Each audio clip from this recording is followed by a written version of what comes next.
ರಾಯರ ಹಿಂದಿನ ಅವತಾರಗಳ ಬಗ್ಗೆ ನಿಮಗ್ ಗೊತ್ತಾ? ನರಸಿಂಹ ಪುರಾಣ ಉಲ್ಲೇಖ ಮಾಡತ್ತೆ, ಶಂಕುಕರ್ಣಾಖ್ಯ ದೇವಸ್ತು ಬ್ರಹ್ಮ ಶಾಪಶ್ಚ ಭೂತಲೆ ಪ್ರಹ್ಲಾದ ಇತಿ ವಿಖ್ಯಾತೋ ಭೂಭಾರಕ್ಷಪಣೇ ರತಃ ಸ ಏವ ರಾಘವೇಂದ್ರಾಖ್ಯ ಯತಿರೂಪೇಣ ಸರ್ವದಾ ಕಲವ್ ಯುಗೆ ರಾಮಸೇವಾನ್ ಕುರ್ವನ್ ಮಂತ್ರಾಲಯೇ ಭವತ್ ಅಂತ.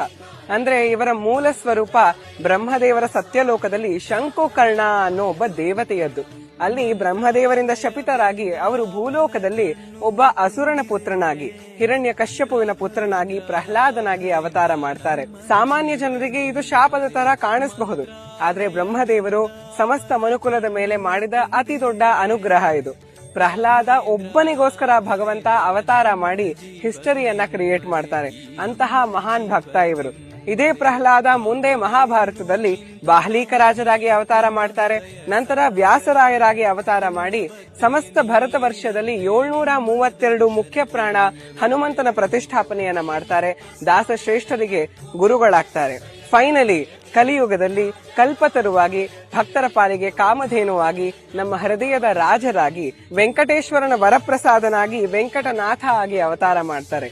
ಯತಿರೂಪವನ್ನ ಸ್ವೀಕರಿಸಿದ ನಂತರ ಮೂಲರಾಮನ ಆರಾಧಕರಾಗಿರೋದಕ್ಕೆ ರಾಘವೇಂದ್ರ ಅನ್ನೋ ಹೆಸರನ್ನ ಪಡ್ಕೊಳ್ತಾರೆ. ನಮ್ಮೆಲ್ಲರ ಹೃದಯದಲ್ಲಿ ರಾಜರಾಗಿ ಇವತ್ತಿಗೂ ಇದೇ ಮಂತ್ರಾಲಯದಲ್ಲಿ ನೆಲೆಸ್ತಾ ಇದ್ದಾರೆ. ರಾಯರಿದ್ದಾರೆ.